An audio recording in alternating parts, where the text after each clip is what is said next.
Assalamualaikum warahmatullahi wabarakatuh. Perkenalkan, nama saya Ambar Nur Laila dari kelas Hukum Tata Negara Siasah 4A.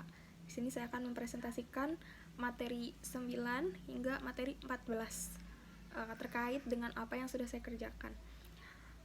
Baik, lanjut pada pertemuan 9 mengenai faktor-faktor daya ikat konstitusi. 3 hal yang menjadi faktor daya ikat konstitusi. Yang pertama adalah hukum, yang kedua adalah politik, dan yang ketiga adalah moral. Menurut Casey Ware, berpendapat bahwa konstitusi itu sifatnya mengikat karena ia diterapkan oleh badan yang berwenang membentuk hukum. Lalu pada politik sendiri, kekuasaan tanpa hukum adalah zolim, hukum tanpa kekuasaan akan lumpuh. Produk dari aktivitas politik adalah hukum. Konstitusi tersendiri itu merupakan hukum dan produk aktivitas politik. Ketika situasi dan kondisi politik itu baik, maka pelaksanaannya tersendiri akan baik juga. Lalu pada moral, menurut Paul Scholten berpendapat bahwa keputusan moral adalah otonom atau teonom. Maksud dari teonom ini adalah hukum abadi, yaitu kehendak ilahi yang mengarahkan segala ciptaannya ke arah tujuan mereka sebagai landasan yang terdalam dari hukum dan peraturan. Lanjut pada pertemuan 10 mengenai konstitusi, konstitusionalisme, dan negara. Fokus pada aspek konstitusionalis, kepentingan konstitusi. Yang pertama, dasar dari berdirinya suatu negara beserta tujuan dari negara tersebut didirikan. Yang kedua, acuan baku dari penyelenggara kekuasaan negara. Tanpa adanya acuan, maka akan timbul abuse of power atau penyalahgunaan kekuasaan. Yang ketiga, konstitusi memuat hak warga negara.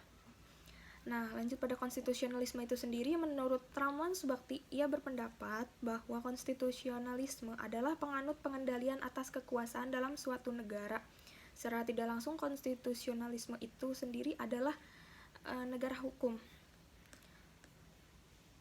Menurut Casey Ware, konstitusionalisme adalah instrumen hukum yang memiliki fungsi sebagai pengendalian dan controlling pemerintahan, biasanya sebagai penguasaan pejabat pemerintah.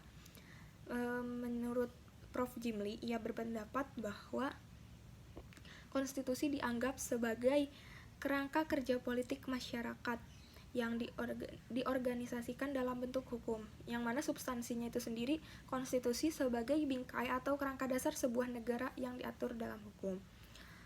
Lanjut pada pertemuan 11 mengenai konstitusi Madinah dan ketatanegaraan modern. Konstitusi Madinah itu sendiri bisa disebut dengan Sahifah Madinah. Nah, terdapat beberapa sebutan dari para ahli mengenai konstitusi Madinah itu. Yang pertama adalah menurut Montgomery Watt, yaitu The Constitution of Medina. Menurut R.A. Nicholson atau menurutnya konstitusi Madinah adalah charter atau piagam atau kesepakatan. Lalu menurut Anthony Nutting, konstitusi Madinah itu tersendiri disebut agreement atau persetujuan. Menurut Suyuti Pulungan, konstitusi Madinah disebut konstitusi secara resmi, dan menurut Ahmad Syafi'i dalam Alkitab disebut buku, dan Sahifah itu bundelan kertas. Muatan dalam piagam Madinah itu tersendiri itu mengandung pertama kesepakatan, yang kedua keadilan, dan yang ketiga persamaan. Piagam Madinah apakah konstitusi atau bukan sih? Nah, yang pertama ada yang menerima bahwa konstitusi Madinah itu sebagai piagam. Yang menerima dikatakan sebagai konstitusi karena sudah memenuhi unsur yang mana isi konstitusi mengatur kesepakatan warga negara dengan warga negara secara horizontal dan warga negara dengan pemerintahan secara vertikal. Yang kedua, menolak, yang mana alasannya adalah karena piagam Madinah itu tidak mengatur pembagian kekuasaan secara eksplisit. Pada saat itu tidak dibentuk negara dengan dan Rasul tidak mengatakan bahwa sebagai kepala negara atau pemerintahan, yang mana dianggap tidak mengatur pembagian kekuasaan. Untuk hipotesis sendiri, sarjana barat itu alergi akan ini karena tidak menghendaki kejayaan Islam atau memblow up dan tidak menerima piagam Madinah sebagai sebuah konstitusi. Lanjut pada materi ke-12, yaitu konstitusi di Indonesia. Sejarah Konstitusi Indonesia. Yang pertama mengenai pemahamannya, Konstitusi Negara Indonesia adalah UUD 45 yang pertama kali disahkan oleh PPKI di tanggal 18 Agustus tahun 1945. Yang kedua, UUD 45 merupakan kelompok Staatsgrundgesetz atau aturan dasar pokok negara yang berada di bawah Pancasila sebagai grundom atau norma dasar. Untuk periodenya sendiri, UUD merupakan kelompok aturan dasar pokok negara yang berada di bawah Pancasila sebagai grundom atau norma dasar periode 18 Agustus tahun 45 sampai 27 Desember tahun 49 berlaku pada UUD 45. UUD 45 terdiri dari bagian pembuka, batang tubuh di 16 bab, 37 pasal, 4 pasal aturan peralihan, 2 aturan tambahan dan bagian penjelasan. Untuk periode 27 Desember tahun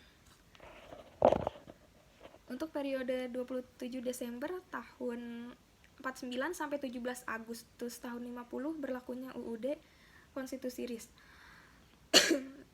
Untuk UUD RIS sendiri terdiri dari 6 bab, 197 pasal dan beberapa bagian.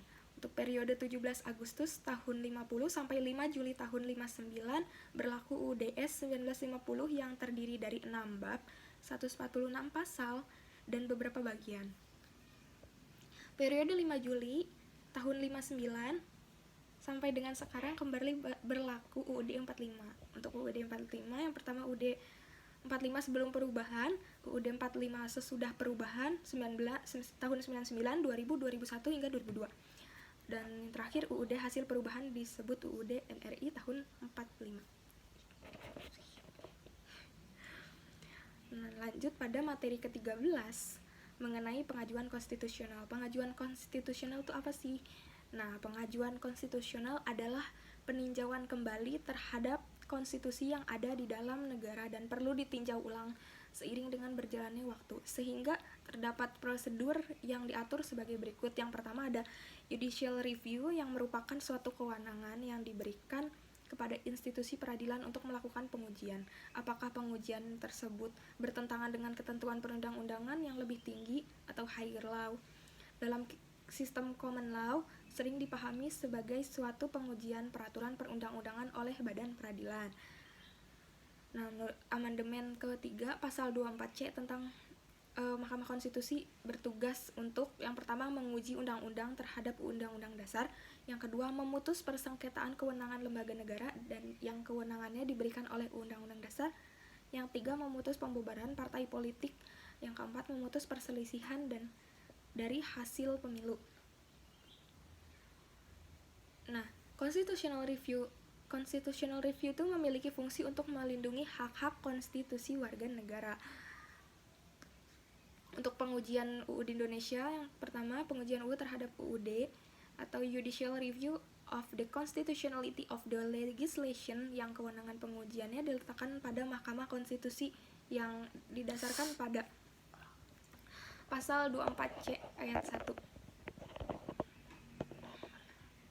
Lalu yang kedua, pengujian peraturan perundang-undangan di bawah UU terhadap UU Judicial Review on the Legality of the Regulation, yang kewenangan pengujiannya diberikan pada Mahkamah Agung berdasarkan pada pasal 24A ayat 1.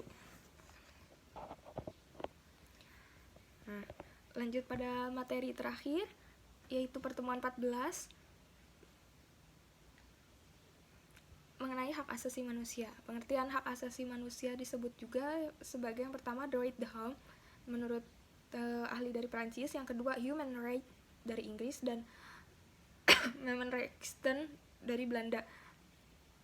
Secara istilah itu tersendiri, hak asasi manusia itu merupakan hak yang secara kodrati telah melekat pada diri manusia sejak manusia itu berada dalam kandungan, tanpa memandang perbedaan latar belakang dan karakteristik tertentu yang berlaku untuk seluruh manusia di muka bumi. Yang kedua, HAM menurut John Locke menyatakan bahwa hak asasi manusia itu sendiri setidaknya mencakup 3 hal. Yang pertama, hak hidup, the right of life. Yang kedua, hak kemerdekaan, right of liberty, dan hak milik, right of property. Nah, undang-undang terkait yaitu nomor 39 tahun 99 tentang HAM, yang mana kendati terdapat penyebutan pengertian HAM, yaitu seperangkat hak yang melekat pada hakikat keberadaan manusia sebagai makhluk Tuhan yang Maha Esa. Dan the Universal Declaration Human Rights, yang pertama yang menyangkut hak-hak politisi dan yuridis, yang kedua yang menyangkut hak-hak atas martabat dan integritas manusia, yang ketiga yang menyangkut hak-hak sosial, ekonomi, dan budaya. Mungkin itu saja yang dapat saya sampaikan. Mohon maaf apabila terdapat kesalahan. Wabillahi taufiq walhidayah. Wassalamualaikum warahmatullahi wabarakatuh.